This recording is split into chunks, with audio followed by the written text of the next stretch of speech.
everybody. Good morning or afternoon. I guess we're right in the middle, so good lunchtime. How are you today? I'm Dr. Laura Froyen. This is Lunch Break with Laura. It's my weekly show where we talk about the three pillars of balanced parenting, parenting, relationships, and taking really good care of yourself.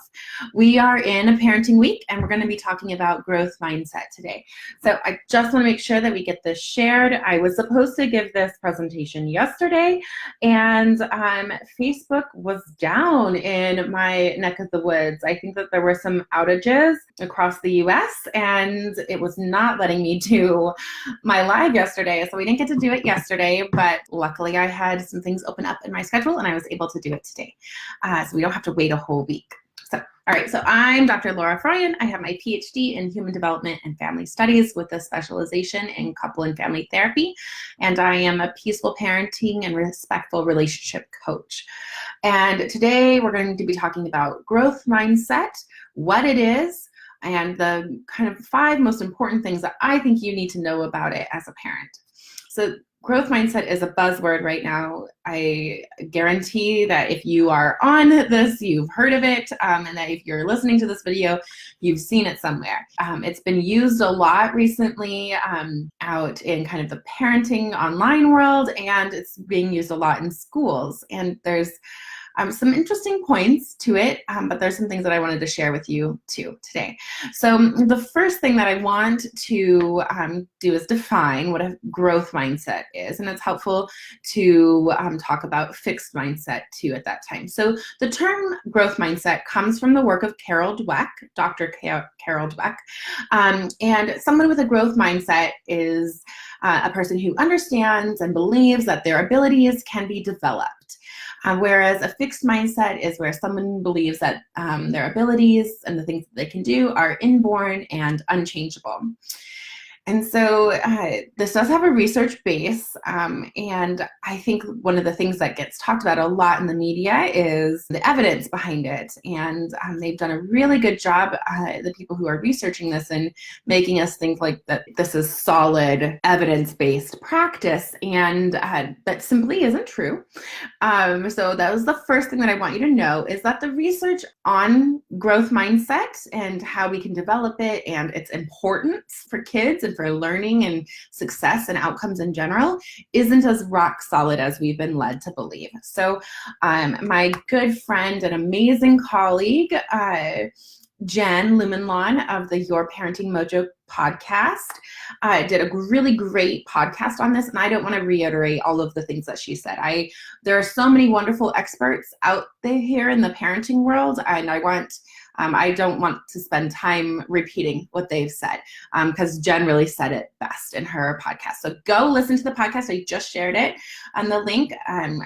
You will be blown away by the depth of the research that she's looked into on this. So that first point that I want you to know is that the research isn't as rock solid. And so the things that you hear and read and learn about around growth mindset, we should take that with a grain of salt, okay? Now, that being said, I think some of the best advice and work in the parenting world doesn't always have rock solid research to it, okay? And so that doesn't mean that there's not really great things that we can learn from the growth mindset research, from the literature, and that there's not great things that we can put into practice to help our kids, okay? So it's not all negative. So the next 4 things that I want to talk about are kind of how to put this into practice with your kids in a way that feels good and authentic for you and for your family, and just know that it probably isn't this panacea. It's not something that is going to change their lives. It's not the thing that will make them successful or make or break them, but it certainly is a tool that they can have in their toolbox, and that's a good thing. It's lovely when we can offer our children tools. Okay, so the next one is that I think it gets not talked about at all or very much, is that having a growth mindset versus having a fixed mindset is not this black and white thing. You can have a growth mindset about one thing, one aspect of your abilities or what you're working on, and have a fixed mindset about another. I'm a really I have personal examples of this with things like volleyball and tennis. If those were sports that I liked and enjoyed, and if I thought that if I worked hard at them, I could get better at them. But I always had, and so I had a growth mindset about those sports. But when it came to sports like pool and bowling, I have a very fixed mindset about those. I don't think I can get any better. I think no amount of practice probably is going to make me better. And so I just simply don't engage in trying to be better. I still engage in those games and have fun with them, but I'm not competitive at all in them. So we can have a growth mindset in one area of our life and a fixed mindset in another area. And so there's these shades of gray, and I want to make sure you know that because it's so easy to pigeonhole our kids and ourselves and really limit us in that way. So we don't have to have a growth mindset about everything. We don't have to suddenly have a growth mindset about everything overnight. It takes time and it takes effort to develop, to change the way our brain works, our habitual patterns, the way we think about things and ourselves. And so being really kind of patient and gentle with yourself as you go through this process, and understanding that there are some things that you probably will always have a fixed mindset about unless you want and decide to put the time and effort into changing that mindset. And that's okay. You don't have to have a growth mindset about everything either, okay? And neither do your kids, okay? So I just want to kind of offer that up as it's not so black and white. Yeah, it's a good topic. Lots of people are wondering about it. They're curious about how to get growth mindset into their kids. And so, yeah, the second point really is about making sure that we understand that it's not an either or thing, that there are shades of gray, it's a spectrum, that we can have a growth mindset about some things and not about others. And when we see that a child naturally has a growth mindset about some things, we can use that and extrapolate that and let that inspire them to develop that growth mindset about other things. The next one that I wanted to, the thing that I kind of wanted to pull out of all of the buzzwords around growth mindset is the phrase "not yet." I love this one. And I think it's really important to use it with our kids and with ourselves. So if we're making efforts in changing our parenting, how nice would it be to be able to say, well, I still yell sometimes, so I'm not completely peaceful yet, but I'm working on it, and giving us space for growth and room to grow. So not yet is this really magical phrase that I think we should be using more with our kids. And even though there might not be rock solid research on this, I don't see the harm in using this phrase with our kids and encouraging our children to see their lives and see themselves as a work in progress. And that's a good thing. Another thing that I see a lot in the growth mindset, kind of in the popular way that it's talked about in parenting forums, in blog articles, is that it really gets kind of drilled down and narrowed down and simplified into praising effort. And I have mixed feelings about praise in general. I think that we overuse praise with our kids. I think praise is something that kids really don't need very much of. Work on Punished by Rewards talks about this a lot if you're interested in more reading. But we all know that good job isn't really an effective form of praise. But even specific praise, I think we use it too much with our kids.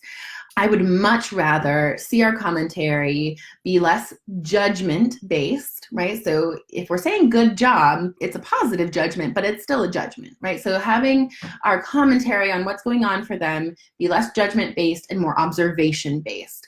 And this is really important in a growth mindset place. So when we are working on developing a growth mindset in our child, we need to observe moments when they are flexible, when they are persistent, when they creatively solve a problem, when they seek out help and support from other people or from friends or classmates, when they're engaging and using new strategies to solve problems. We need to observe it and comment on that. So instead of saying, wow, you worked really hard at that, good job. Instead of that, maybe saying, that was hard for you. And you figured out that the way you were trying before wasn't working. And so you tried a new way. Wow, and it worked. So being more authentic, less overtly praising, and just observing and highlighting, bringing to light and holding up the process for them to see and look at and solidify the process, because that's what's important in this, right? It's not that they suddenly know how to tie their shoes, and yes, the tying the shoes is the end result and yay, we tied our shoes. It's that they kept trying, and then when one strategy didn't work, they asked for help to learn a new strategy. And you're highlighting that process, that persistence process. That's what develops a growth mindset, not just praising the effort. You worked really hard. The other thing too is that sometimes if we've got the wrong strategy, working hard isn't going to make much of a difference, right? So if we are trying the same thing over and over and over, we might be working really, really hard, but we've got the wrong strategy and it's never going to work. And so it's not just about working hard. That's not what growth mindset is just about.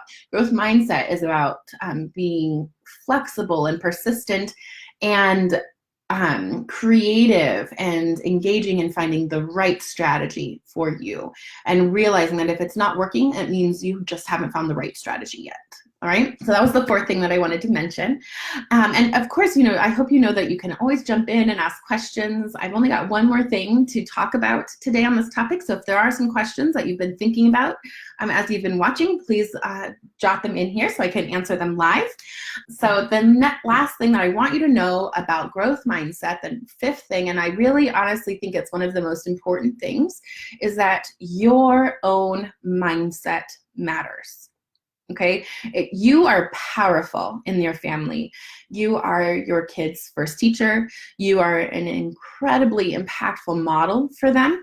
And the way you think about learning, the way you think about your own abilities and about abilities in general gets communicated to your kids. And so your mindset is very powerful to your children. I grew up thinking I was bad at math and that I would never be good at math because I was bad at math. Right? And what's interesting, and spelling as well, I grew up thinking I was bad at spelling. And what's interesting about it is that when I would express those things in my house, in my family growing up, my dad would say, I was always bad at spelling too. I've never been good at spelling. I'm still not good at spelling. Or I'm still not good at math. And the thing about it is that those things aren't really true for either of us. But he had that mindset, and maybe I had a tendency towards that mindset, and it was confirmed as a valid mindset by him. And he didn't do anything wrong.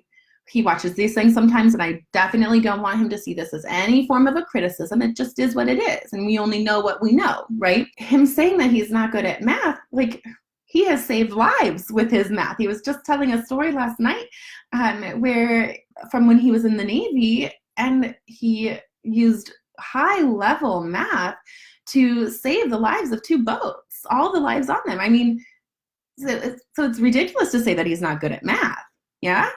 But that was his mindset, and that mindset was transmitted to me, and I have to work hard every day to not transmit that mindset to my kids.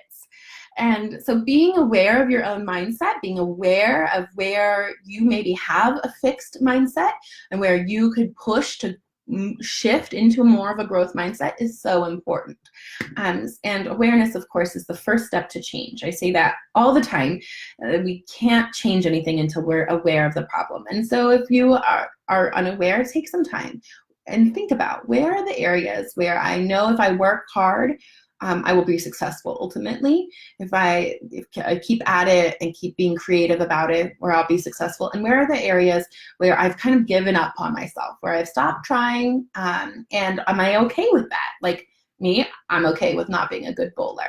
I love bowling. I love being bad at it. I love being able to play a game where I don't have to be competitive. I always get the lowest score, including the kids usually beat me, and it doesn't bother me at all. So if it did, I could certainly engage in a process where I could learn more skills and all of those things, but I don't care, and so evaluating and being aware of where you could change, if you want to invest the time and effort into change, all of those things is really important because we are modeling this for our kids. And whether we are aware or not, we're going to transmit it to our kids. They are going to pick it up. They're going to learn from us. And so at the very least, we need to be aware. Okay, were there any questions or anything before we leave? I'm not seeing anything coming through, but I would love to hear them if you have them, or if you come back to this topic later, or if you're watching the replay, always let me know if you have questions or thoughts. I would love to hear them.